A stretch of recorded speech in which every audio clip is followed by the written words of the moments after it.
آل محمد کا شعور ہی نہیں، علم ہی نہیں۔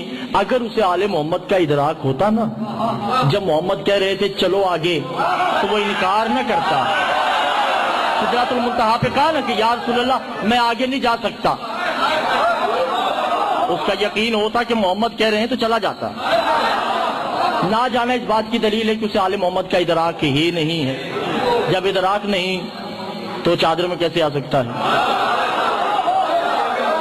اور کسی فرشتے میں جرت بھی نہیں کہ وہ صحن فاطمہ میں آئے، کسی فرشتے میں طاقت نہیں ہے، مگر ہاں حسن آئے، حسین بھی آئے، علی بھی آئے، فاطمہ بھی آئیں۔ توجہ ہے یہ نا؟ یدخل علی، پھر علی آئے۔ جو سمجھ رہے ہیں ان کو میں، وہ علی کون تھے؟ اس کا نام تھا علی ابن الحسین۔ امام سجاد بھی چادر میں آئے۔ وَيَدْخُلُ محمد باقر، امام باقر بھی نازل ہوتے ہیں، چادر میں آ گئے۔ امام جعفر صادق بھی نازل ہوئے، چادر میں آ گئے۔ امام موسیٰ کاظم بھی نازل ہوئے، چادر میں آئے۔ امام علی رضا تا امام زمان۔ جب سب اکٹھے ہو گئے نا، اب اللہ کا ارادہ ایک ہو گیا۔ اللہ کا ارادہ جب ایک ہوا تو اب اللہ نے کہا یا ارادت، اے میرے ارادو، یا قلم الاولی، اے میری اول قلم، مؤذن اذن ہی یدخل للہ، اگر تم اجازت دو تو میں اللہ بھی آ جاؤں۔ سمجھو قبلہ، یہ میں نے بڑے کلیجے کی طاقت سے یہ جملہ کہنا ہے، میرا ساتھ دیجئے گا۔ جو ہی کہا نا کیا کلمہ اول، میں بھی تمہارے ارادے میں شامل ہونا چاہتا ہوں، میں بھی آنا چاہتا ہوں۔ اس وقت جناب سیدہ نے کہا لیا لیا، اہلن و سہلن، اے بار الہ آ جا۔ اب وجود تو وہ رکھتا نہیں، مولا فرماتے الوجوہ الاسماء العباس ہی، اس نے اپنے آپ کو عباس کے وجود میں ڈھالا۔ کوٹ عبد المالک والوں نے اتنا بڑا جملہ ضائع کر دیا اسرار کا، خدا نے اپنے آپ کو عباس کے پیکر میں ڈالا، ہو بہو عباس بنایا۔ بظاہراً عباس ہے، باطن میں عباس نہیں ہے۔ نہ سرکار، ایسا نہیں ہے۔ خدا نے بظاہراً توحید کے وجود دو دفعہ ڈھالے ہیں۔ گھبراہ ہوئے تو نہیں ہے جاننا۔ پہلا دیکھیے، میں پہلے کہہ چکا ہوں کہ اس کا ارادہ ہے ان سے طہارت کو قریب رکھنا، اس کی ذمہ داری ہے، اور ہر اس کو نجاست سے دور رکھنا جو ان کا پیروکار ہے۔ خدا نے دو دفعہ اپنے وجود کو ڈھالا ہے۔ ملک صاحب، میں بہت بڑی بات کرنے جا رہا ہوں۔ حسنین آ کے کہتے اماں کپڑے چاہیے، اماں کپڑے چاہیے، کا بیٹا درزی کے پاس ہے، درزی کو دیے۔ اسی کا نام کن ہے، اسی کا نام تو کن ہے، درزی کے پاس ہے۔ اب بی بی کی زبان سے نکلے جملے تو غلام شاہ جی اب یہ اللہ کی ذمہ داری ہے درزی بنانا، کیونکہ نجاست قریب نہیں آتی۔ اب اللہ نے کیا کہا، یا ایھا الملائکۃ خیاط الحسنین، جاؤ جنت میں کپڑے بناؤ جلدی۔ زہرا کی زبان سے جملے نکل چکے ہیں۔ خدا کی قسم، میں نے کتابوں میں پڑھا ہے کہ ہر فرشتہ ریشم کے درخت سے ریشم چن رہا ہے، اور دو لباس نہیں بن رہے، جتنے فرشتے ہیں ہر فرشتہ لباس بنا رہا ہے۔ اب خدا دیکھ رہا ہے۔ جبریل جانے لگا، میکائیل نے روکا کہ خبردار، بہت ہو گئی، اب ہماری باری۔ میکائیل جانے لگا، اسرافیل نے روک لیا۔ اس فرشتے کا اس فرشتے کے ہاتھ میں گریبان، اس فرشتے کا اس فرشتے کے ہاتھ میں گریبان۔ ہر فرشتہ کہتا ہے ہم جائیں گے، ہر فرشتہ کہتا ہے ہم جائیں گے۔ جب یہ کہا نا، اب اللہ نے جو دیکھا، وجود رکھتا نہیں مگر مسکراہٹ آئی، چہرہ نہیں رکھتا مگر مسکرایا، لباس وجود میں ڈھلا، دو کپڑے ہاتھوں پہ لیے، حسنین کے دروازے پہ آ کے کہتا یا فاطمہ انا خیاط الحسنین۔ تو آپ نے دیکھا کہ شیعت کا جو درخشاں چہرہ ہے وہ ان تمام قسم کے مردود افکار سے بہت پاک ہے جو یہ سب آپ کے سامنے پیش کی گئی. صرف ایک مختصر سا آپ کے سامنے کا ہے، لیکن اس طرح کے سینکڑوں افراد معاشرے کے اندر آ چکے ہیں، کام کر رہے ہیں، لوگ کتنا زیادہ واہ واہ کر رہے ہیں، ہزاروں قسم کا جو افراد کا مجمع ان کے پاس ہے، تو جو لوگوں کو دین سے انحراف کرے اس موقع پر کتنی شدید ذمہ داری اس بات کی ہوگی کہ مذہب کا دفاع کیا جائے، ایسے افراد سے بیزاری کا اظہار کیا جائے، لوگوں کو ان کے متعلق آگاہ کیا جائے کہ ان کا بائیکاٹ کیا جائے اور ان ایسے افراد کو ہرگز بھی ممبروں کے اوپر نہ آنے دیا جائے. باقاعدہ آیت اللہ صافی گل پائگانی وہ فرماتے ہیں کہ ہمارے تمام اعمال کا محور مہدویت ہونی چاہیے، اور جو امام زمانہ کے علیہ السلام کے اغراض و مقاصد اور اہداف ہیں وہی ہمارے اغراض و مقاصد اور اہداف ہونا چاہیے. یہ نہ ہو کہ زمانے کے امام کا ہدف کچھ اور ہے اور ہمارا مقصد کچھ اور ہے. اور پھر فرماتے ہیں آیت اللہ صافی گل پائگانی علماء کے ایک باقاعدہ مجمع سے خطاب کرتے ہوئے فرما رہے تھے کہ دشمن کی سازش یہ ہے کہ شیعت میں شبہات ایجاد کر کے تفرقہ پیدا کیا جائے. شبہات کی ایجاد، مردود افکار پھیلانے والے دیکھیے ان کے دو مقاصد عام طور پر لگتا ہے کہ پورے ہو جاتے ہیں.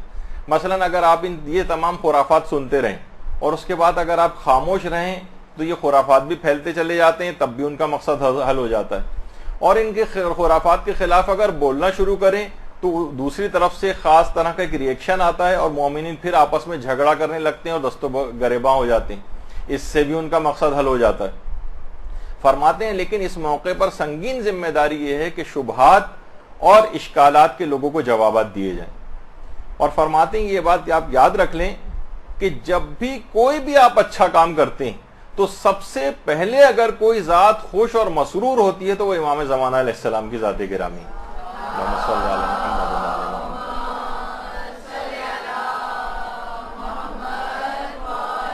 محمد. اور جو اگر آپ کوئی گناہ کا کام کرتے ہیں تو سب سے پہلے جو ذات مغموم ہوتی ہے وہ امام زمانہ علیہ السلام کی ذات ہے. یہ آیت اللہ صافی گل پائگانی فرماتے ہیں. تو غیبت کے زمانے میں یہ جو پیریڈ چل رہا ہے اس میں گمراہی سے نجات وہی شخص پا سکتا ہے کہ جس کا عقیدہ بہت مضبوط ہو، اس طرح کے شکوک و شبہات کا شکار نہ ہو، ان ایسے افراد سے الرٹ ہو کر بیٹھے. یہی وجہ ہے کہ ہمارے امام حسن عسکری علیہ الصلوۃ والسلام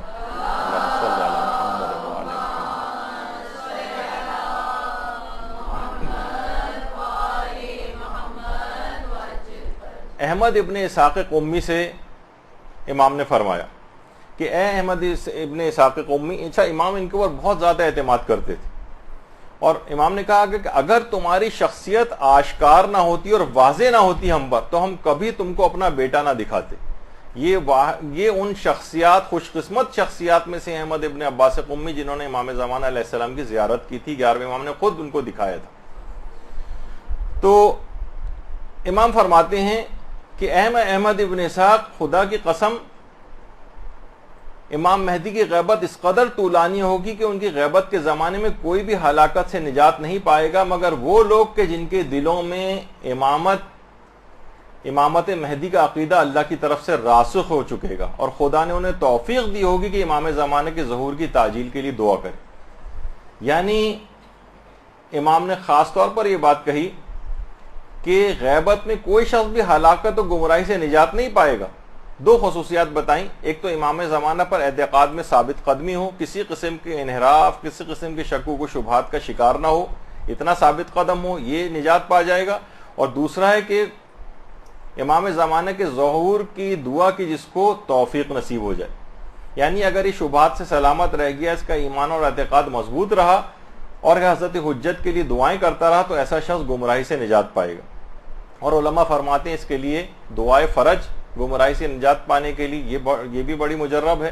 اس کے علاوہ زیارت آل یاسین اور دعائے غریق، یا اللہ یا رحمان یا رحیم والی دعا، یا مقلب القلوب ثبت قلبی علی دینک. اور یہ وہ دعا ہے کہ جو کہ باقاعدہ آیت اللہ بہجت نے رہبر انقلاب اسلامی کو وصیت کی تھی کہ آپ اس دعا کو اکثر پڑھتے رہا کریں. الگ سے آیت اللہ بہجت نے ان کو وصیت کی تھی. تو آیت اللہ بہجت یہ فرماتے ہیں کہ اگر ہم اپنے تمام کاموں میں امام زمانہ کو یاد رکھیں گے تو وہ بھی تمہارے تمام کاموں میں شریک ہو جائیں گے. فرماتے تھے یعنی سوچیے کتنی برکت ہوگی کہ ہر کام میں آپ کی کامیابی ہوگی. اگر آپ ہر کام میں امام زمانہ کو یاد رکھیں گے اس کام میں برکت آئے گی, اس کام میں کامیابی ملے گی. اور امام زمانہ کے لیے جتنی بھی آپ دعائیں کریں گے اس سے کئی گنا زیادہ امام زمانہ علیہ السلام آپ کے لیے دعائیں کریں گے. اور یہ بات سوچ لیجئے کہ امام زمانہ اگر آپ کے لیے دعا کر دیں تو آپ کا بیڑا پار ہو جائے گا, نجات مل جائے گی. تو ابھی جو اور دین کے لیے اگر کوئی شخص واقعتاً کام کرے تو خود بھی ایک لحاظ سے ایسی صلاحیت اس کے اندر پیدا ہو جاتی ہے. امام کے مشن کے لیے کام تو کر کے دیکھیں, پھر دیکھیں کہ زندگی کے کتنے جو مشکلات اور پریشانیاں خود ہی رفع ہوتی چلی جائیں گی آپ کے لیے. ایک عالم تھے جو کہ درس اصول و فقہ جو ہے 300 سے زائد علماء ان کے درس میں شریک ہوتے تھے.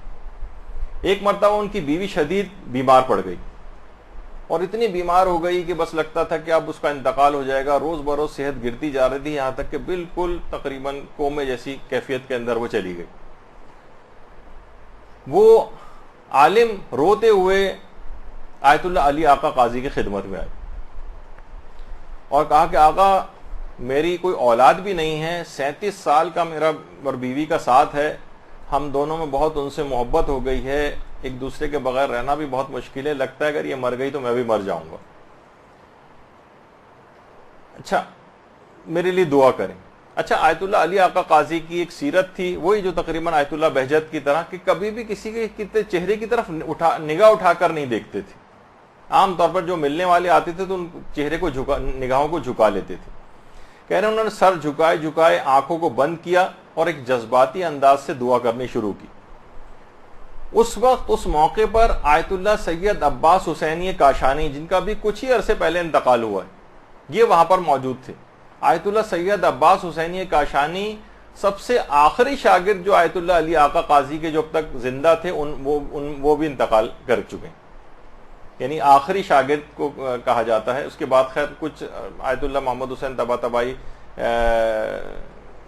کا بھی انتقال ہو گیا, اس کے بعد حسن زادہ عاملی کا ایک لحاظ سے بس سمجھے آخری شاگردوں میں سے بس یہ چند افراد رہے اور یہ اس موقع پر موجود تھے. پہلے ان کے متعلق بتا دوں کہ 18 سال کی عمر میں آیت اللہ عباس حسینی کاشانی درجہ اجتہاد تک پہنچ گئے تھے اور تقریباً 3 سال تک آیت اللہ علی آقا قاضی کی خدمت میں رہے تھے. اور سمجھیں اس زمانے میں اتنی کم عمری میں ان کی خدمت میں وہاں پر موجود رہنا کہ اکثر علماء بھی حیران ہوتے تھے کہ بچہ یہاں پر کیا کر رہا ہے, لیکن اس زمانے میں بھی اتنی قابلیت ان کے اندر تھی. اور علی آقا قاضی کی خدمت میں رہتے تھے اور توکل اور خدا کی قضاء و قدر اس کے فیصلوں پر اتنا زیادہ اعتماد تھا کہ حجت الاسلام المسلمین مولانا علی رضا رضوی صاحب جو کچھ عرصے پہلے تشریف لائے تھے وہ خود بھی ان سے ملاقات کے لیے گئے تھے. آخری زندگی میں بہت ہی زیادہ بیمار رہے تھے اور اسی بیماری کے عالم میں انتقال کیا تھا اور اتنے زیادہ سالوں تک بیمار رہے تھے کہ باقاعدہ ان کو ایوب العلماء بھی کہا جاتا ہے. علماء کے حضرت ایوب جس اعتبار سے اتنے عرصے تک بیمار رہے, 266 کتابیں لکھیں, اپنی پوری زندگی میں بے پناہ دین کے سلسلے میں کام کیا. اور خود مولانا علی رضا رضوی صرف فرماتے ہیں کہ مجھ سے انہوں نے کہا میری صرف اس کے لیے ایک اصلاح کے لیے ایک بات بتائی کہ اتنے عرصے سے میں بیمار ہوں, اتنے طویل ترین عرصے سے کہ اپنے کمرے سے باہر بھی نہیں جا سکا ہوں سال سے اور حرکت نہیں کر پاتا ہوں, تب بھی ایک مرتبہ بھی اپنی بیماری کے سلسلے میں حرف شکایت میری زبان پر نہیں آیا. آیت اللہ عباس حسینی کاشانی فرماتے ہیں میں خود اس موقع پر موجود تھا جب وہ عالم آیت اللہ علی آقا قاضی کے پاس آئے اور اپنی بیوی کی بیماری کی شکایت کی. میں نے دیکھا کہ آیت اللہ علی آقا قاضی نے اپنے ہاتھوں کو آسمان کی طرف بلند کیا اور کچھ دیر دعا کی, اس کے بعد آنکھوں سے اپنے آنسوؤں کو صاف کیا اور کہا کہ جاؤ خدا نے اس کو واپس لوٹا دیا. اللہم صلی علی محمد و علی محمد.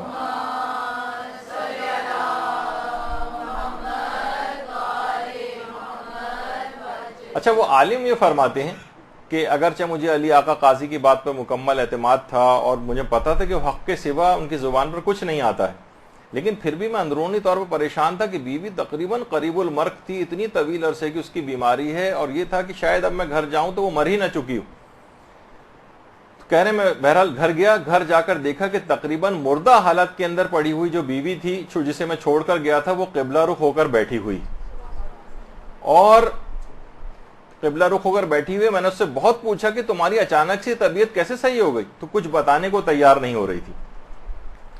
بہت زیادہ جب اصرار کیا تو بیوی نے بتایا کہ آپ نے بہت اچھا کیا کہ آپ آیت اللہ علی آقا قاضی کی خدمت میں گئے, اور جس وقت میری روح قفص انصری سے پرواز کر چکی تھی, وہ خود کہہ رہی ہے کہ میں مر چکی تھی, میری روح نکل کر جب چوتھے آسمان پر پہنچی تو ایک غیبی صدا مجھے سنائی دی کہ سید علی آقا قاضی کی دعا کے احترام میں اس کی روح کو واپس پلٹا دیا جائے.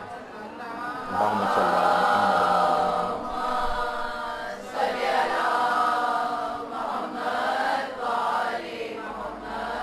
آیت اللہ عباس حسینی کاشانی اس واقعے کے عینی شاہدین کے اندر سے, انہوں نے اس واقعے کو اپنے ایک انٹرویو کے اندر پورا نقل کیا تھا انتقال سے پہلے. تو دیکھیں یہ ہیں عالم دین, ان کی دعا کا احترام بھی ہوتا ہے, ان کے علم, عبادت, تقوی اور امام زمانہ کی اطاعت اور پیروی سے ان کو جو مقام حاصل ہوا ہے, ان کے مشن کے کاموں کے سلسلے میں حاصل ہوا ہے, تو اس سے انسان مستجاب الدعوات بھی ہو جاتا ہے. یعنی ایک دفعہ انسان ان کے مشن کے لیے کام کرنا شروع کرے, امام کے لیے کام کرنا شروع کرے, امام کو راضی و خوشنود کر لے, تو کتنی چیزیں اس کے صاحب کرامت اس کو بنا دیتی ہیں. اور علماء یہ بھی فرماتے ہیں کہ لوگ کہتے ہیں کہ ہمیں زیارت ہونی چاہیے, رضایت کا شرف زیارت کے شرف سے بھی بڑھ کر امام کو کا راضی ہونا یہ بہت اہم چیز ہے. اور امام سے علماء کہتے ہیں ہو سکتا ہے کہ بہت سارے افراد امام کو دیکھ نہ پائیں, لیکن امام سے عملی ارتباط حاصل کرنا ممکن ہے.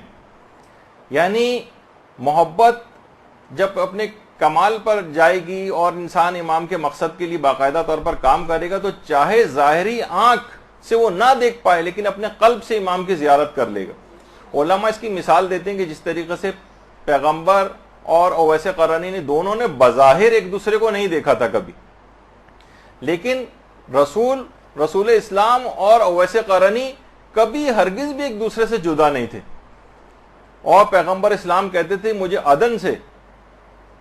عدن سے خدائے رحمان کی خوشبو آ رہی ہے, اویس قرنی کے لیے کہتے تھے. تو اس سے آپ اندازہ لگائیں تو آیت اللہ بہجت یہی کہتے تھے کہ باقاعدہ لوگ بھی ان کے پاس آتے تھے کہ ہمیں زیارت جو ہے وہ کیسے امام کی نصیب ہوگی, تو فرماتے تھے کہ رضایت کی فکر کرو, چہرے کی زیارت تو شمر ملون بھی کر رہا تھا. یعنی باقاعدہ کہتے تھے کہ امام, لیکن امام اس سے راضی اور خوش نہیں تھے, تو تم جو ہے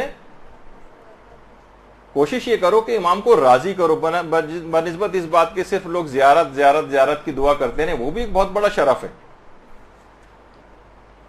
اچھا, ابھی جو ہم ذکر کر رہے تھے کہ ایک دفعہ اگر امام کے مقصد اور مشن کے لیے انسان کام کرے تو امام خود زیارت کے لیے آ جاتے. امام راضی تو ہو جائیں, پھر دیکھیے وہ کیسے زیارت کرتے. علامہ طباطبائی سے بھی کسی نے یہ بات پوچھی کہ امام زمانہ تک پہنچنے کا راستہ کیا ہے, تو انہوں نے جواب میں فرمایا کہ امام زمانہ نے خود کہا ہے کہ تم اچھے بنو, ہم خود تم کو ڈھونڈ نکالیں گے. یہ باقاعدہ خود آیت اللہ طباطبائی یہ بات کہتے تھے.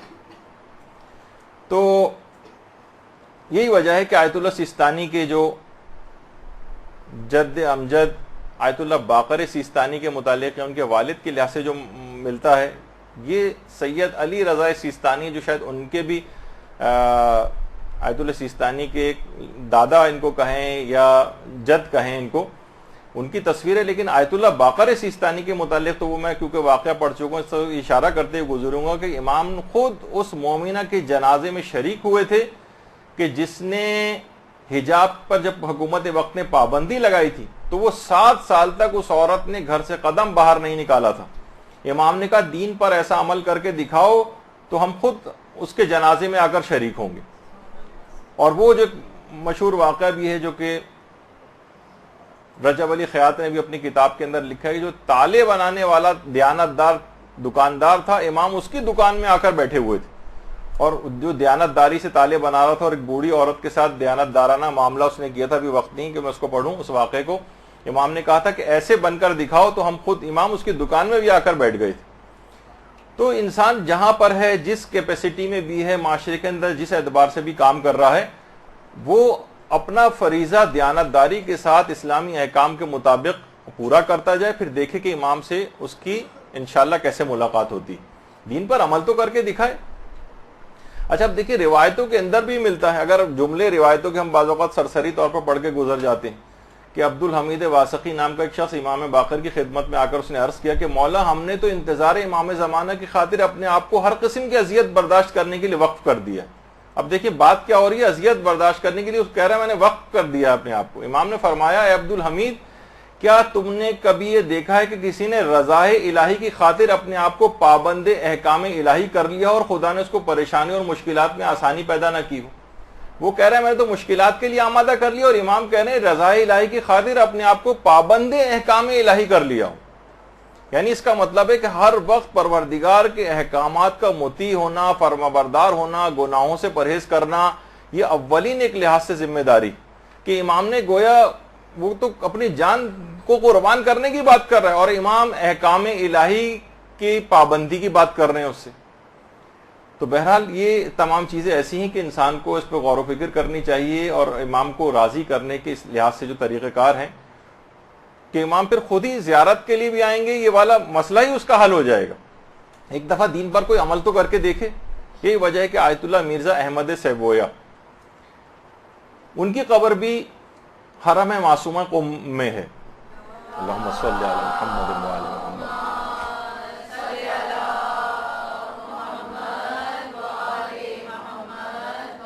بلڈ کینسر میں ان کا انتقال ہوا تھا، اور جس زمانے میں کربلا میں بھی ہوتے تھے، اور اس زمانے کے جو ان کے دوست تھے ان کو شیخ عبد الزہرا کہا کرتے تھے.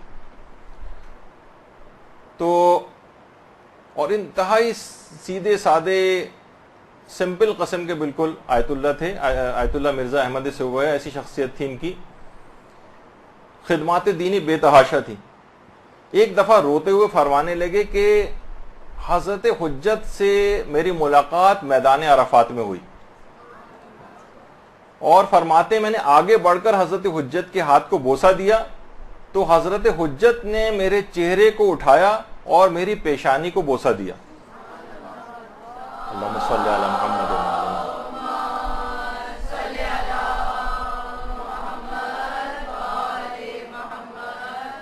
کہہ رہے ہیں اس پورے واقعے کی اطلاع کسی قافلے میں موجود کسی شخص کو نہیں تھی، نہ کسی نے وہ بات سنی. میری امام زمانہ سے جو باتیں ہوئی تھی نہ وہ کسی نے بات سنی، نہ کسی نے ان کو دیکھا. تو آپ نے دیکھا کہ دین پر عمل سے کیسے انعامات ملتے ہیں. امام زمانہ نے ان کی پیشانی پر بوسہ دیا آیت اللہ مرزا احمد سیبویا کی، اور اس میں کوئی ایسی تعجب خیز بات نہیں ہے. خود پیغمبر اسلام ختم مرتبت صلی اللہ علیہ وآلہ وسلم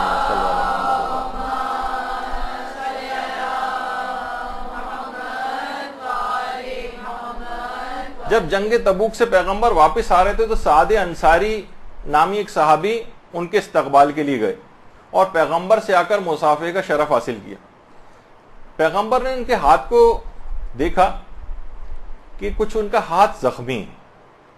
پیغمبر نے پوچھا ہے سعد انصاری یہ تمہارے ہاتھ کو کیا ہو گیا؟ کہا کہ یا رسول اللہ میں کثیر العیال ہوں، افراد گھر میں بہت زیادہ ہیں، مجھے بہت زیادہ کام کرنا اور مزدوری کرنا پڑتی ہے، زیادہ کام کرنے کی وجہ سے میرا ہاتھ زخمی ہو گیا. پیغمبر نے سعد کے ہاتھ کا بوسہ لیا اور فرمایا یہ وہ ہاتھ ہے جس کو کبھی جہنم کی آگ نہیں جلائے گی. اللہم صلی علی محمد.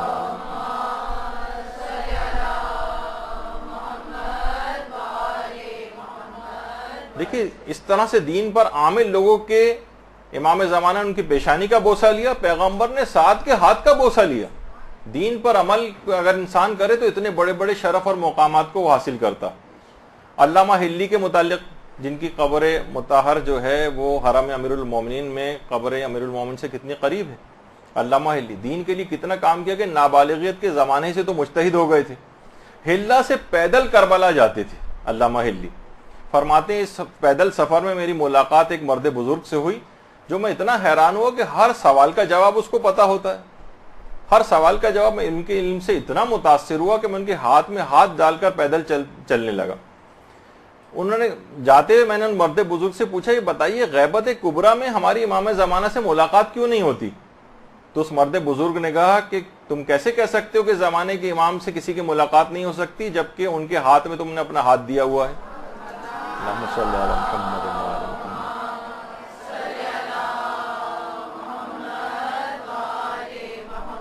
بس یہ سننا تھا کہ فرط محبت اور شوق اور وارفتگی میں قدموں کے اوپر گر پڑے، قدموں کو بوسہ دیا اور بے ہوش ہو گئے۔ تو دیکھیے کام بھی ساتھ میں ہو اور اس کے ساتھ امام کے لیے دعا بھی ہو۔ کتنی زیادہ دعاؤں کی تاکید آئی ہے، کتنی زیادہ دعاؤں کی تاکید آئی ہے۔ آج کل ایک مسئلہ ایک یہ بھی ہو گیا، ادھر دعا کی کوئی چیز آپ بتائیں لوگوں کو، ادھر فوراً لوگ طنز کرنے لگتے ہیں۔ دیکھیے دعا بھی ضروری۔ آیت اللہ بہجت جب بھی ایک جملہ فرماتے تھے کہ اگر آپ دعا کر رہے ہیں ظہور امام کی، اس کا مطلب ہی یہ ہے کہ آپ کا ایمان سلامت ہے، ایمان کی سلامتی ہے۔ اب بس ایمان موجود ہے، اب عمل کی طرف آپ کو جانا ہے۔ اور لیکن حقیقت یہ کہ ہم نے بہت چھوٹی چھوٹی چیزیں، حاجات، وہ بھی اگرچہ بالکل جائز ہے مانگنا، لیکن مومن کا معیار تھوڑا سا بلند بھی ہونا چاہیے۔ امام کو چاہیے، مومن کو چاہیے کہ امام سے مثلا دین بھی مانگے، تقوی مانگیں، امام سے اخلاق کو مانگیں، امام سے علم کو مانگیں، اور امام سے اطاعت مانگیں، امام سے جنت مانگیں، رضائے الہی مانگیں۔ کسی چیز کو اگر اپنے سے دفع کرنا ہے تو قبر، برزخ، قیامت، صراط، میزان، موقف، جہنم کی سختیوں سے بچنے کے لیے امام سے امداد طلب کریں۔ لیکن ہمارے ساتھ یہ کہ ہمارا معیار دعاؤں کے لحاظ سے بھی ایک لحاظ سے بہت گھٹیا قسم کا ہو گیا ہے۔ ایسی ایسی چیزیں مانگنے، وہ اگرچہ وہ جائز ہیں، معاذاللہ ان کی منع نہیں کیا جا رہا، لیکن صرف وہی گھر، گاڑی، شادی، اولاد، اور بس یہ، اس کے علاوہ جہاں ہمیشہ کی جو دنیا ہے اس متعلق کوئی بھی دعا ہماری نہیں ہوتی امام سے۔ 15 شعبان آج کی رات آئے گی، اب اپنی نکال کر دیکھیے گا کہ ان چیزوں میں سے جو بھی میں نے ذکر کی کتنی دعاؤں کی لسٹ میں موجود ہے۔ کچھ ہی عرصے پہلے کسی نے فیس بک پہ کوئی وہ پوسٹ بھی لگائی تھی، تنزیہ پوسٹ تھی، ایک لحاظ سے کچھ باتیں صحیح تھیں اس میں، کہ اگر امام زمانہ علیہ السلام تشریف لے آئیں تو لوگ سب سے پہلے لوگ سوالات ان سے کیا کریں گے؟ وہی جو کہ آج ہم دیکھتے ہیں زیارتوں پہ جب جاتے ہیں تو مراجع سے ہر دفعہ زیارت میں ٹپیکل قسم کے پاکستانی جو لوگ ہیں صرف اور صرف وہی 4-5 سوال ہر دفعہ لوٹ پھیر کر کے آتے ہیں۔ سیدانی کی شادی کا مسئلہ جو ہے غیر سید سے کیا ہے، اور شہادت ثالثہ کا مسئلہ کیا ہے، اور ولادت ہوتی ہے یا ظہور ہوتا ہے، اور کیا امام برمودا ٹرائنگل میں رہتے ہیں۔ اس طرح کے سارے زائرین کا جو سوالات ہیں، اس کا واسطہ مجتہدین کو بھی پڑتا ہے، اور یہی امام زمانہ سے بھی لوگ آ کر کریں گے۔ تو بہرحال وہ تھا کہ اپنے سوالات کا معیار یہ سب کچھ بھی لوگ بڑھانے کو تیار نہیں ہیں، اور دعاؤں کا معیار بھی بڑھانے کو تیار نہیں۔ آیت اللہ مرشی نجفی فرماتے تھے کہ میری 2 گھنٹے سے زائد امام زمانہ علیہ السلام سے ملاقات ہوئی۔ اللہم صلی علی محمد و علی محمد۔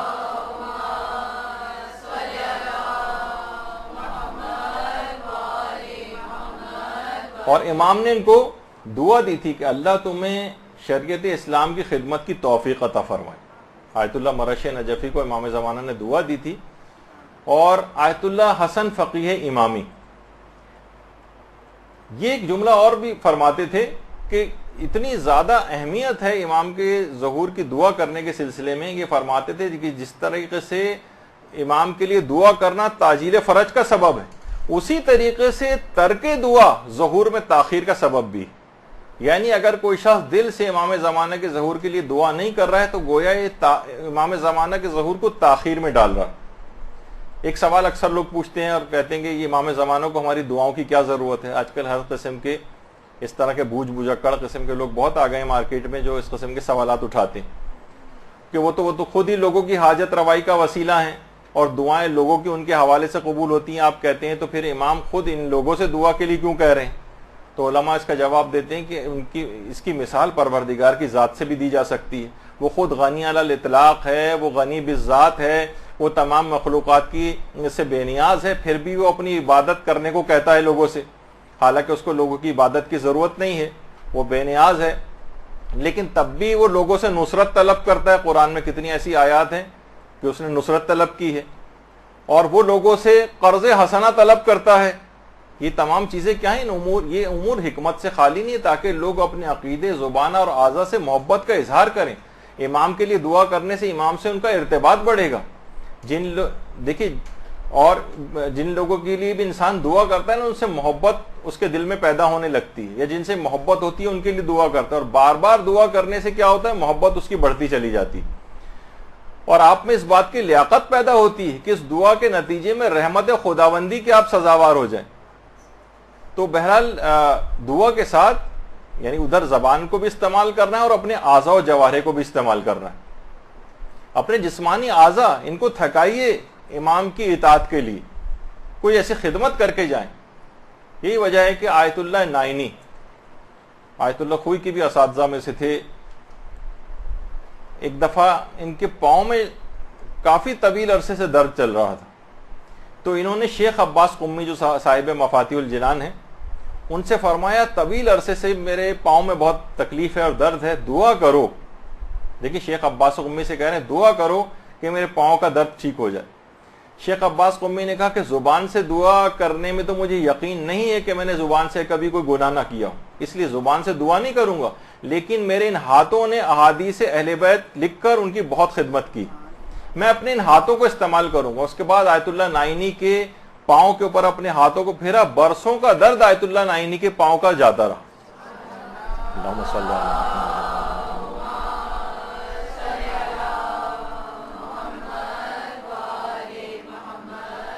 کچھ خدمت تو کریں امام کی، کچھ کر کے تو جائیں. پھر دیکھیے کہ ان تمام چیزیں، یہ کرامات انسان کے اندر پیدا ہونے لگتی ہیں. خود بھی جب بیمار ہوتے تھے اور بی بی زوجہ ان کی آیت اللہ یہ شیخ عباس قمی کی دوا لے کر آتی تھیں، چمچہ لے کر آتی تھیں تاکہ دوا کو اس میں ہلایا جائے، تو چمچہ کو نکال کے الگ رکھ دیتے تھے اور کہتے تھے کہ میری یہ انگلیاں جو ہیں خود ان کے اندر ایک تاثیر پیدا ہو گئی. میں نے اتنی احادیث معصومین لکھی ہیں کہ اس کے اندر ایک تاثیر شفا پیدا ہو گئی ہے، اور میں اپنی انگلیوں کو اس دوا کے اندر گھولتے تھے اور اسی سے اپنے علاج کو کر لیا کرتے تھے.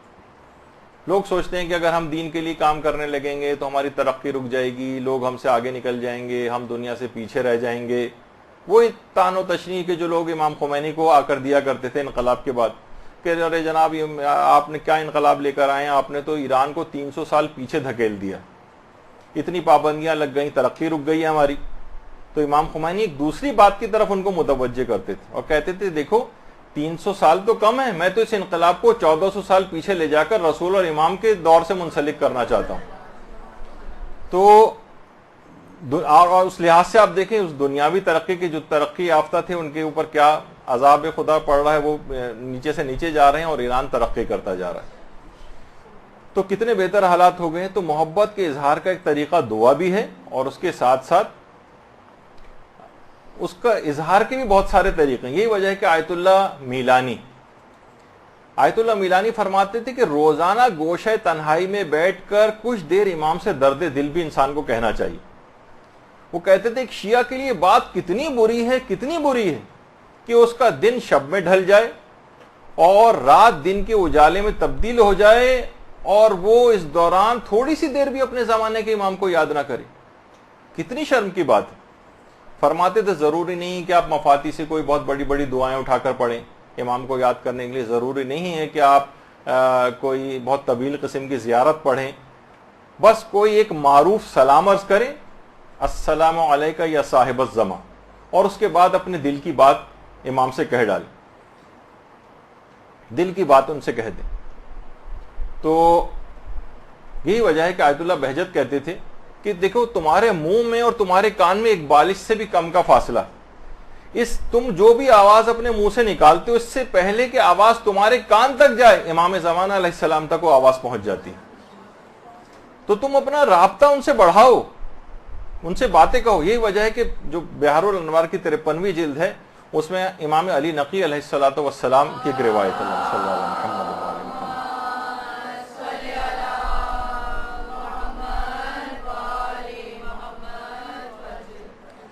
امام کے پاس ایک خط آتا ہے، ایک مومن جو رہتا تھا اس نے خط لکھا کہ مولا بہت سارے ایسے مشکل حالات ہو جاتے ہیں، میں آپ تک پہنچ نہیں پاتا ہوں، آپ کی رہائش گاہ بہت دور ہے مجھ سے، میں آپ کے پاس نہیں آ سکتا، میں اپنے مسائل کے حل کے لیے کیا کروں.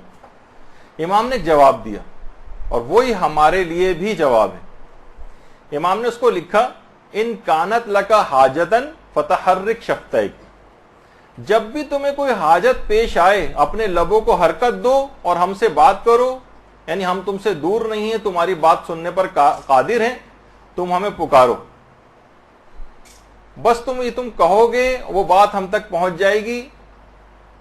یعنی امام نے خود بتایا خود کہ مومنین کو چاہیے کہ اپنے زمانے کے امام سے باتیں کریں، اور باتیں کرنے کے لیے خود امام کا حاضر و موجود ہونا ضروری نہیں. وہ کہہ رہے امام فرماتے ہیں صرف اپنے ہونٹوں کو حرکت دو، زبان کو حرکت دو اپنی، وہ بات تمہاری ہم تک پہنچ جائے گی. جب یہ آیت اللہ بہجت کہتے تھے کہ بس تمہارے کان اپنے کان تک بھی آواز نہیں پہنچتی، امام زمانہ تک پہنچ جاتی. تو بہرحال لیکن کیا ہے کہ برے کردار کے ساتھ پکارنا، جو آدمی باتیں کیا کرے گا اس کو توفیق ہی نہیں ملے گی. گھریلو اخلاق کسی کا اگر بہت زیادہ تباہ و برباد ہے تو ایسا شخص جو ہے امام زمانہ سے بات کرنے کی توفیق بھی اس کو نہیں ملتی. وجہ ہے کہ ہماری زندگیوں میں امام زمانہ نظر نہیں آتے، ان سے بات کرنا تو درگنار، محفلوں میں مومنین آپس میں امام زمانہ کے متعلق گفتگو کرتے بھی نظر نہیں آتے. آپ خواتین کی محفلوں تک اس میں بیٹھ کے دیکھیں جو آپس میں بیٹھ کے بات کرتی ہیں، کہاں امام زمانہ کا ذکر ہوتا ہے. تو یہی وجہ ہے کہ ہمارے چھٹے امام امام جعفر صادق علیہ الصلوۃ والسلام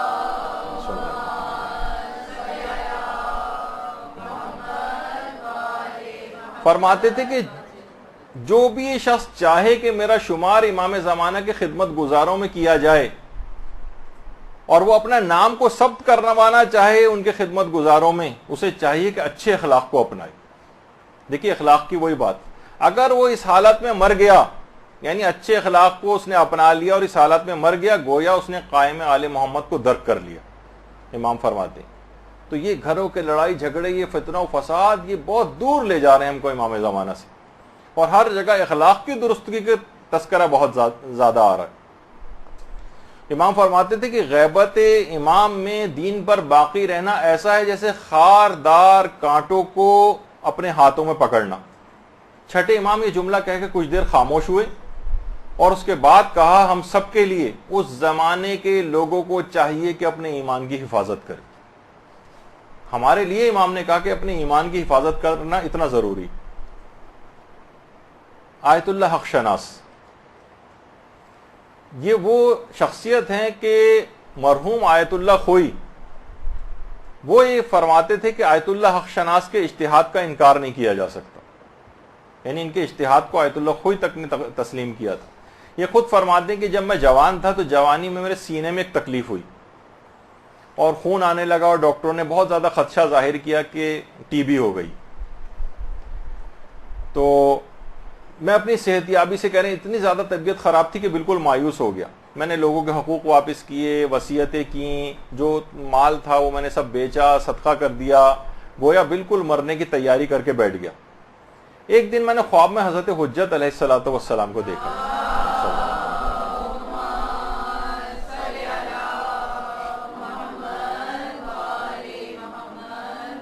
اور ان سے خواب میں اپنی بیماری کی شکایت کی. امام نے میرے سینے پر ہاتھ پھیرا. اب جملے دیکھیے امام نے کہا یہ کوئی مرض نہیں ہے، اصل مرض وہ ہے جو انسان کے اخلاق اور کردار میں واقع ہو جائے. دیکھیے مرنا جینا، بیماری صحت کی چلتی رہتی.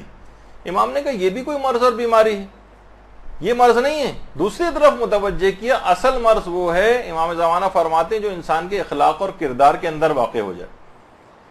پھر امام نے فرمایا کہ باقی تمہارے سینے کی جو تکلیف ہے یہ رفع ہو چکی ہے. اور بس کہہ رہے میری فوراً آنکھ کھل گئی، دیکھا واقعی بیماری بالکل غائب ہو چکی تھی. کہہ رہے میں اس زمانے میں آیت اللہ میر سید علی حائری جو زمانے مجتہد تھے، میں ان کے پاس گیا اور ان کی خدمت میں جا کر پورا خواب سنایا. آیت اللہ میر سید علی حائری خواب سن کر ان کے چہرے پر مسکراہٹ آ گئی. کہنے لگے ٹھیک، آپ احتیاط کرنا، بد پرہیزی نہ کرنا اور خربوزہ اور انگور کھانے سے پرہیز کرنا. کہہ رہے میں سن کر تو اور حیران رہ گیا کہ حضرت حجت نے گفتگو کے آخر میں مجھے اپنی بیماری کے سلسلے میں یہی دو چیزیں کھانے کو منع کیا تھا. یعنی میر سید علی حائری وہ خود اس تمام چیزوں سے واقف تھے. یعنی عرفا ہمارے واقعی علماء کس مقام اور مرتبے کے اوپر ہوتے ہیں. امام زمانہ یعنی وہی جو میں نے کہا کہ ایک دفعہ دین پر انسان عامل ہو کر دیکھے، امام سے ارتباط کرنا کوئی مشکل کام نہیں، دین پر بس عمل کرنا. اور خود آیت اللہ حق شناس جن کی بھی بات ہو رہی ہے، اس کے بعد گھریلو اخلاق ان کا اتنا زیادہ اعلیٰ تھا کہ دیکھیے کہتے تھے کہ حقیقت بھی یہی ہے کہ اصل انسان کا اخلاق وہی ہوتا ہے جو اس کے گھر میں ہوتا ہے، ورنہ سیلز مینوں والا اخلاق تو بہت سارے لوگوں کے پاس ہوتا ہے. آپ دیکھیں سیلز مین کے پاس کوئی جاتا ہے کتنے عزت احترام کے ساتھ باجی باجی کر کے آپ کو جو آنکھوں میں سرما ورما لگا کے بیٹھے ہوتے ہیں دکانوں کے اوپر، کتنی عزت و احترام سے بات کی. سیلز مینوں والے گھر میں وہی تمام افراد آتے ہیں تو بعض اوقات لوگ کہتے ہیں کہ انتہا سے زیادہ بد اخلاق گھر میں آ کر ہو جاتے ہیں. تو اور ایک اور خصوصیت تھی آیت اللہ حق شناس کی، وہ یہ تھی کہ اپنی زوجہ کے احترام کی شدت سے قائل تھے، اور اپنی تمام کمالات کو آیت اللہ محمد حسین طباطبائی اور آیت اللہ حق شناس یہ کہتے تھے ہمارے اندر جتنے بھی کمالات پائے جاتے ہیں اس کی مرہون منت ہماری زوجہ ہے۔ تو بہرحال دیکھیے اتنی علم و تقوی کے باوجود جو شخصیت کی جو نمایاں ترین پہلو لوگ بیان کرتے ہیں، کیونکہ امام کہہ چکے تھے کہ دیکھو اصل بیماری وہ جو اخلاق اور کردار کے اندر واقع ہو جائے، شخصیت کا نمایاں ترین پہلو لوگوں کی حاجات کو پورا کرنا تھا، لوگوں کی حاجات پورا کرتے تھے، گھر کا اخلاق اچھا کیا ہوا تھا۔ امام خود آ کر آیت اللہ حق شناس کے خواب میں آئے، بیماری کو دور کیا، مدد کی ان کی، اور اس حد تک اس کی اخلاقیات اتنی اعلیٰ تھی کہ ایک دفعہ جوانی کے زمانے میں کسی دوست کی غیبت سن لی تھی اور نامعلوم وجوہ کی بنیاد پر اس کا دفاع نہیں کر سکے تھے۔ دیکھیں دفاع کرنا ہوتا ہے نا، کسی کا مومن کی اگر غیبت ہو رہی ہے تو آپ کی ذمہ داری میں سے کہ دفاع کریں۔ کہہ رہے جب اس سے ملاقات ہوئی کہ جس کی غیبت ہوئی تھی، باقاعدہ اس کے ہاتھوں کو اور پاؤں کو جھک کر بوسہ دیا تھا اور کہا مجھے معاف کر دو، میں فلاں مقام پر تمہارا دفاع نہیں کر سکا تھا۔ خود بتاتے ہیں ظاہر ایسے افراد ان کے والدین سے گویا یہ سب چیز چل رہی ہوتی، خود فرماتے ہیں کہ ان کی والدہ ناخواندہ تھیں، یعنی پڑھی لکھی نہیں تھیں۔ خواب میں حضرت امیر ان کے آئے تھے، حضرت امیر المومنین علیہ الصلوۃ والسلام،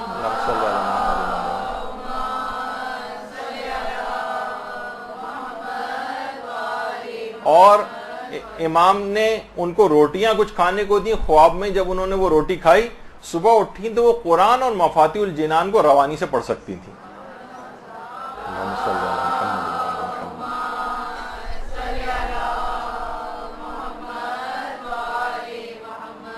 تو دیکھیے اخلاق و عمل کو ٹھیک کرنے کے لیے امام زمانہ سے ارتباط بہت ضروری ہے، یہ اگر ٹھیک نہیں ہے تو امام سے ارتباط ممکن نہیں۔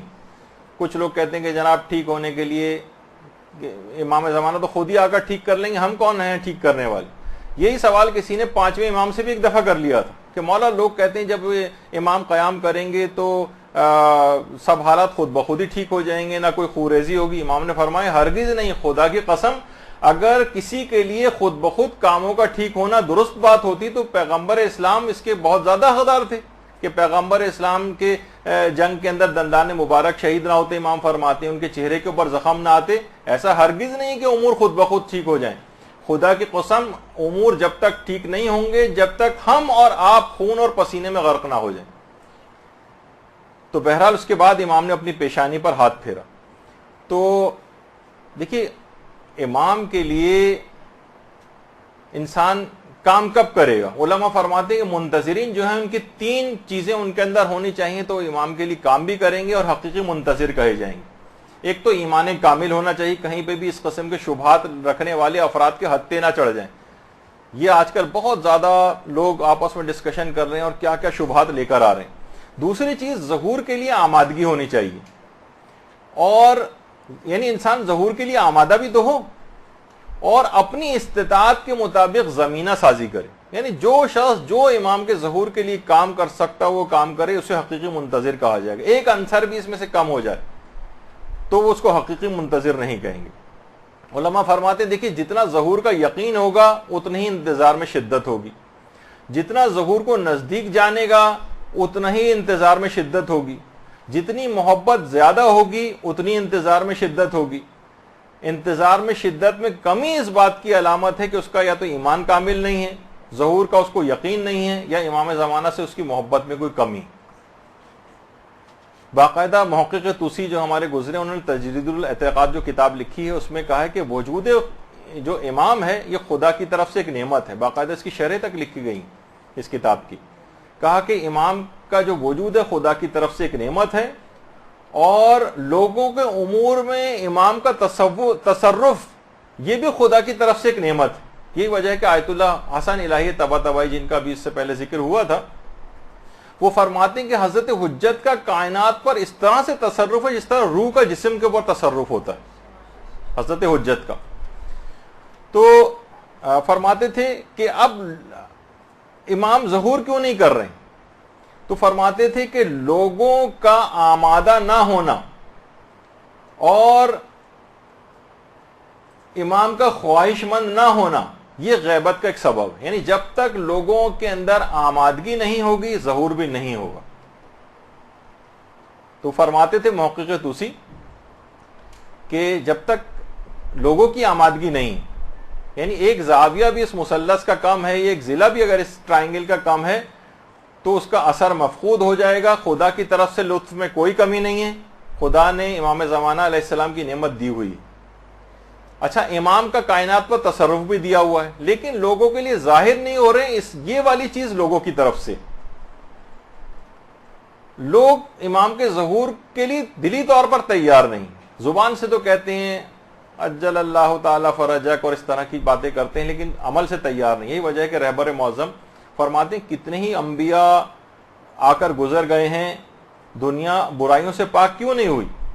ائمہ اور انبیاء کی طرف سے کوئی کمی نہیں تھی، کمی لوگوں کی طرف سے تھی. زمینہ آمادہ نہیں تھا، اللہ کی طرف سے لطف و کرم کے اندر کوئی کمی نہیں ہے. ابو لہب اور ابو جہل کے اوپر بھی اتنا ہی کرم تھا، لیکن ان کی ظرفیت ہی نہیں تھی. وہ اللہ کی رحمت کو جذب کرنے کی ان کے اندر صلاحیت اور ظرفیت ہی پائی نہیں جاتی تھی. یہی وجہ ہے کہ علماء کہتے ہیں کہ دیکھیے انتظار حرکت کا نام ہے، سکون کا نام نہیں. انتظار بے چینی اور بے قراری سے عبارت ہے، یہ سوتے رہنے کا نام نہیں. انتظار میں آمادگی پائی جاتی ہے، یہ غفلت کا نام نہیں.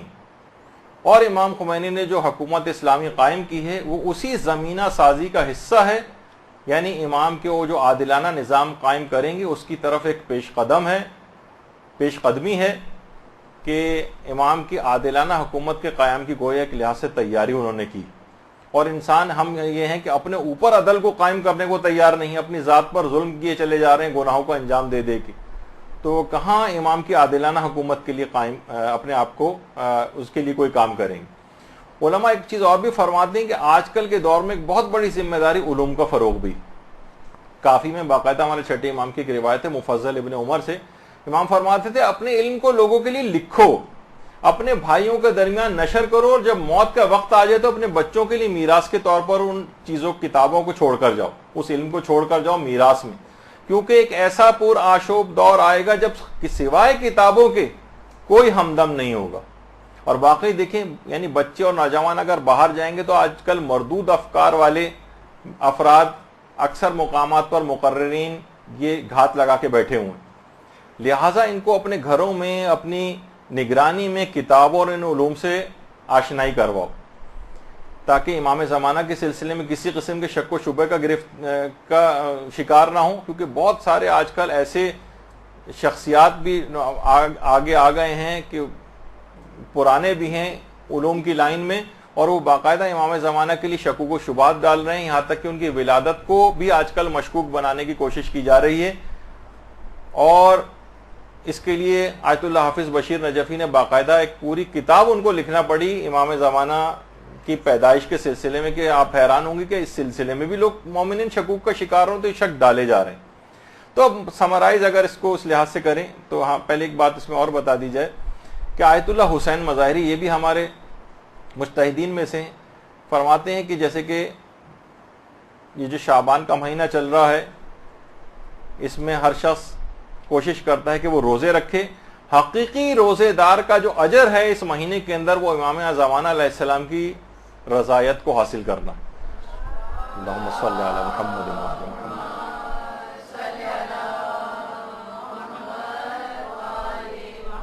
ان کی رضایت حاصل ہو جائے گی، یہ اس کے لیے سب سے بڑا اجر.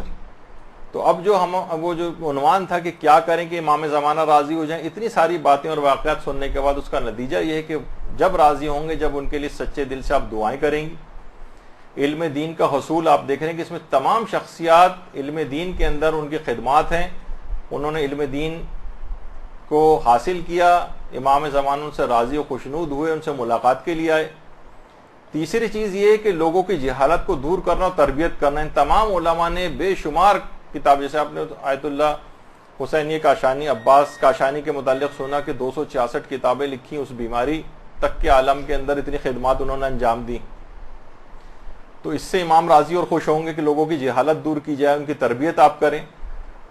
لوگ مومنین کی خدمت اور مدد، آیت اللہ حق شناس کے لحاظ سے آپ نے دیکھا کہ ان شخصیت کا نمایاں ترین پہلو یہ تھا. اور اپنے اخلاق کی اور کردار کی درستگی، خاص طور پر گھریلو اخلاق کی، اس سے امام راضی اور خوشنود ہوتے ہیں. تو یہ تمام خصوصیات ہیں. اس سے امام خود ملاقات کا شرف اسے بخشیں گے.